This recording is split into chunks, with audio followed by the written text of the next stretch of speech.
Politique première avec Anna Cabana et ce matin, on parle de Jean-Luc Mélenchon. Pourquoi? Parce que le coprésident du parti de gauche radicalise chaque jour un peu plus son discours et à présent il va jusqu'à insulter François Hollande. Est-il devenu fou? Ou est-ce une stratégie? Sa stratégie, c'est de devenir fou. Son blog est follement provocateur.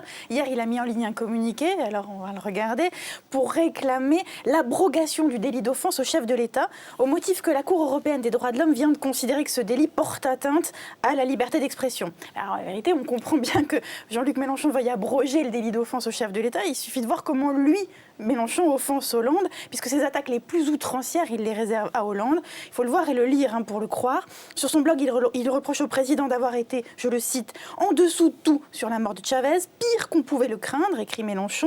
La faute de Hollande, c'est n'avoir envoyé à Caracas pour les obsèques de Chavez que Victorin Lurel, maintenant le ministre des Outre-mer, celui qui, vous savez, a déclaré que Chavez dans son cercueil était tout mignon. Eh bien, Mélenchon n'a pas de mots assez durs contre cette déclaration. Quelle arrogance, écrit-il, quel mépris, quelle insulte. Est-ce un genre qui est créé?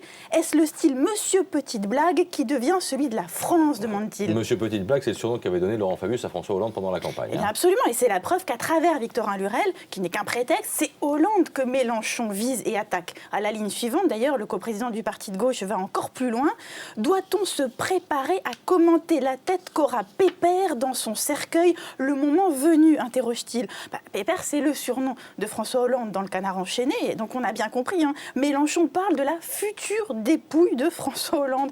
Devra-t-on alors commenter l'état de ses cheveux implantés et celui de ses rondeurs, ajoute Mélenchon. Vous voyez, l'ancien sénateur socialiste atteint carrément le stade assez hallucinant de l'attaque physique. Bon, sur son blog, il s'en prend seulement à François Hollande? Ah non, il y a d'autres têtes de Turcs, enfin des têtes de Turcs de second rang. Il y a Manuel Valls.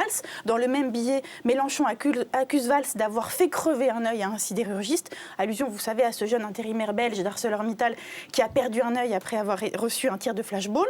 Il y a aussi Michel Sapin qui, sous la plume de Mélenchon, devient un fourbe toujours prêt à toutes les approximations et à tous les mensonges. Donc on le voit, l'ancien candidat à la présidentielle a franchi finalement un nouveau stade dans la violence verbale.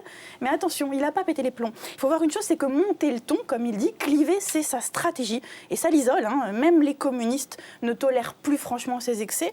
Sur la loi d'amnistie envers les syndicalistes, celle à laquelle Mélenchon tenait tant, eh bien les communistes se sont désolidarisés de lui quand il a menacé de tordre le bras de François Hollande en espérant que ça lui fasse mal.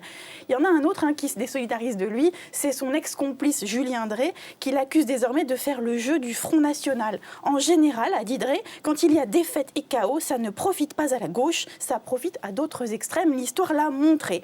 Alors Mélenchon, lui, estime que c'est du chaos précisément que doit naître un renouveau politique dont il serait le héros. Merci beaucoup Anna Cabana. Le showbiz.